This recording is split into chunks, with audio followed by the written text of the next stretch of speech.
समाज में इतने झगड़े हो रहे हैं। आस-पास एक-दूसरे के पड़ोसी, परिवार में इतने मतलब लड़ाई झगड़ा होता है। आप ध्यान से सोचो और देखो उसका एक ही रीज़न है। एक-दूसरे की बात एक-दूसरे को बताना। क्या है कि हमारी भाषा में इसको चुगली बोलते हैं कि भई उसकी बात उसको बता दी, उसकी बात उसको बता दी, कुछ मिर्च मसाला लगा के बता दिया। यही वजह है कि इतनी लड़ाइयाँ बढ़ रही हैं परिवार के अंदर, समाज के अंदर, आपसी व्यवहार खत्म हो रहे हैं। हमारे समाज में खासकर ये औरतें ज़्यादा कर रही हैं और क्या सोचती हैं कि भई ये हमारा जो डेली का रूटीन है, भई ये तो एक लाइफ़ का हिस्सा बन गया है। जैसे कहीं भी मिली 2 औरतें कहीं भी जाती हैं, कहीं भी मिलती हैं, तो उनकी वार्तालाप शुरू हो जाती है एक-दूसरे के बारे में। तो मैं आपको बता दूँ कि ये अकेला डेली रूटीन सिर्फ़ लड़ाई का कारण नहीं है। धर्म के हिसाब से, हमारी नेचर के हिसाब से ये एक पाप है। आपको विश्वास नहीं होगा, आपको ये बात ऐसे समझ नहीं आएगी। देखो इसके लिए एक कहानी बहुत ज़्यादा प्रसिद्ध है, बहुत ज़्यादा फ़ेमस है, आपने कहीं सुनी भी होगी। मैं आपको बताती हूँ। एक बार एक चील साँप को पकड़ कर लेकर जा रही थी और साँप अपनी ज़िंदगी के लिए छुड़वाने के लिए छटपटा रहा था। तो जिस नगरी के ऊपर से वो चील गुज़र रही थी, उस नगरी के राजा ने ब्राह्मणों का भोज रखा हुआ था। जैसे पहले राजा-महाराजा अनुष्ठान करवाते थे, यज्ञ करवाते थे और उसमें ब्राह्मणों का भोजन का प्रोग्राम करते थे जैसे आस-पास के सभी ब्राह्मण या कुछ ब्राह्मण इस तरह से। तो उसने बहुत सारे ब्राह्मणों का जो भोज रखा हुआ था।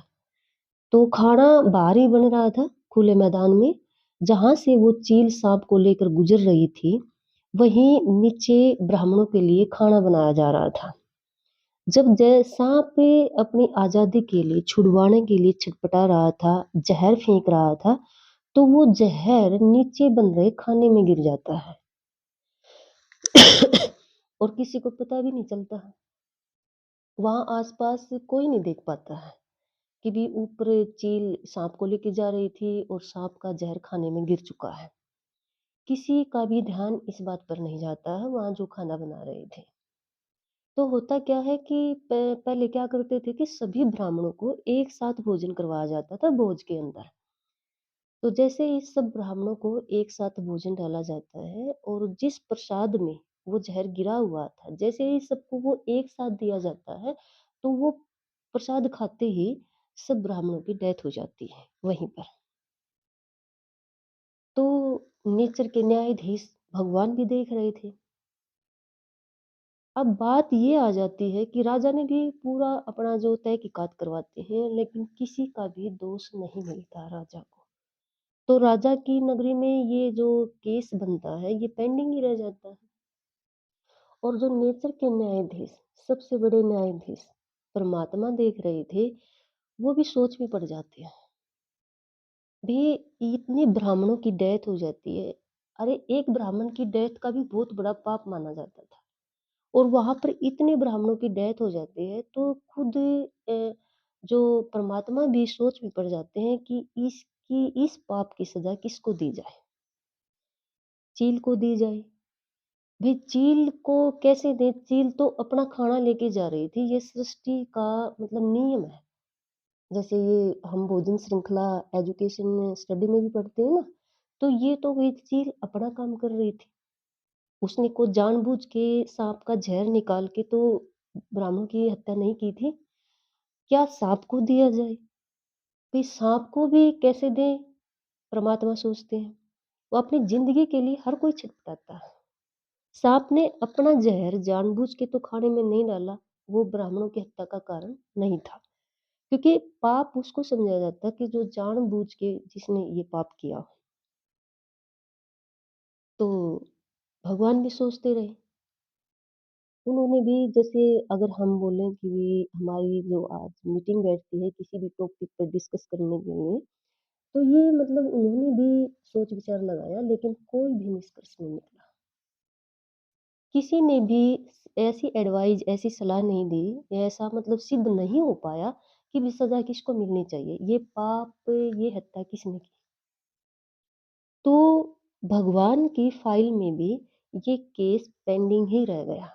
इतने ब्राह्मणों की हत्या का जो दोष था, ये किस पर लगाया जाए, ये पेंडिंग ही रह जाता है। 1 साल बाद राजा बहुत दुखी रहने लग जाता है, तो वो किसी पंडित से मिलता है 1 साल बाद। बहुत बड़े महान विद्वान पंडित थे। तो पंडित राजा को सलाह देते हैं कि आप दोबारा से एक बड़ा यज्ञ करवाइए और दूर-दूर के ब्राह्मणों को बुलाइए। दोबारा से भोज रखिए। जितने ब्राह्मण आपके पहले वाले भोज में मारे गए, मर गए, आपने उससे 3 गुना ज़्यादा ब्राह्मणों का को भोजन करवाना है। तब आपका ये पाप धुल सकता है, जो आपने तो नहीं किया, लेकिन आपके भोजन की वजह से हो गया, रीज़न चाहे, कारण चाहे कुछ भी था। तो राजा बोला ठीक है। राजा ने बड़ा यज्ञ करवाया और दूर-दूर के ब्राह्मणों को बुलाया। ब्राह्मण आ रहे थे, भोजन ऐसे ही तैयार हो रहा था, सब कुछ अच्छा चल रहा था।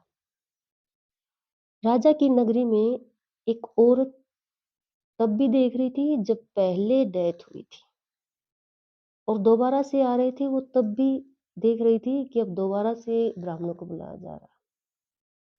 जब उन ब्राह्मणों की मंडली उस औरत के घर के आगे से निकली, तो वो बाहर आती है और सब ब्राह्मणों को रोकती है वहाँ पे।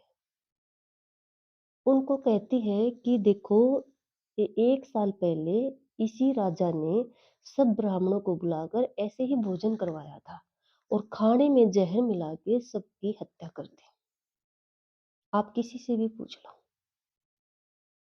तो ये सुनने के बाद ब्राह्मणों ने, जैसे एक तो ब्राह्मण ने एक दो दूसरे से किसी और से बात की, तो एक दूसरे किसी और ने भी बता दी, हाँ भाई ऐसा हुआ था। सभी ब्राह्मण वापिस चले जाते हैं। राजा का यज्ञ अनुष्ठान अधूरा रह जाता है। ही उनकी जो वो सो मतलब मुक्ति का मार्ग चाहते थे, उस अपने आप को कारण मानते थे ब्राह्मणों की हत्या का, उसका जो सॉल्यूशन कर रहे थे वो अधूरा रह जाता है। राजा पूरा कोशिश करता है कि ये बात कहाँ से कैसे हुई, क्या हुआ, लेकिन कुछ हाथ नहीं लगता है, किसी ने कुछ नहीं बताया। लेकिन जो हमारे ऊपर, हमारे सबसे बड़े न्यायाधीश परमात्मा बैठे थे, उन्होंने अपना पेन उठाया और वो फाइल जो पेंडिंग केस उनका पड़ा हुआ था, उसको खोल लिया और लिख दिया कि सारी ब्राह्मणों की हत्या का दोष इस औरत को मिलेगा। क्या है कि कई बार अगर कोई प्रॉब्लम क्रिएट हो जाती है और जिसने कभी जानबूझकर नहीं की है, कभी-कभी भई ऐसा हो जाता है, कोई जानबूझकर नहीं करता है और कुछ बुरा हो जाता है, तो उसका सॉल्यूशन भी होता है। हमारी नेचर कहती है कि उसका सॉल्यूशन भी होता है, समाज के अंदर उसका सॉल्यूशन भी है। और जो इंसान वो सॉल्यूशन भी नहीं होने देता, तो सबसे बुरा सज़ा का हकदार तो वही है। तो सभी ब्राह्मणों की डेथ की यानी हत्या का दोष, पाप उस औरत पर लगा। क्या उस औरत ने ब्राह्मणों की हत्या की थी? नहीं।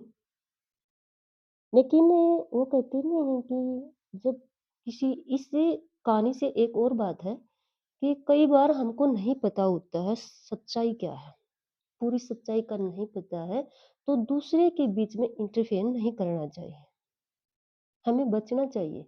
अगर हम श्योर हैं, हमें पता है, तो हम अपनी बात कह सकते हैं। लेकिन अगर हमें पूरी सच्चाई का पता नहीं है, तो हमें कभी भी इंटरफेयर नहीं करना चाहिए। तो इस तरह से जब ऐसे ही होता है हमारे समाज में भी, कि पूरी सच्चाई का पता नहीं होता है, आधी-अधूरी बातों को लेकर औरतें क्या करती हैं, उसके आगे लगा दी, यानी अब मैं कहूँ ये चुगली वाली जो बात होती है, तो ये पाप ही है।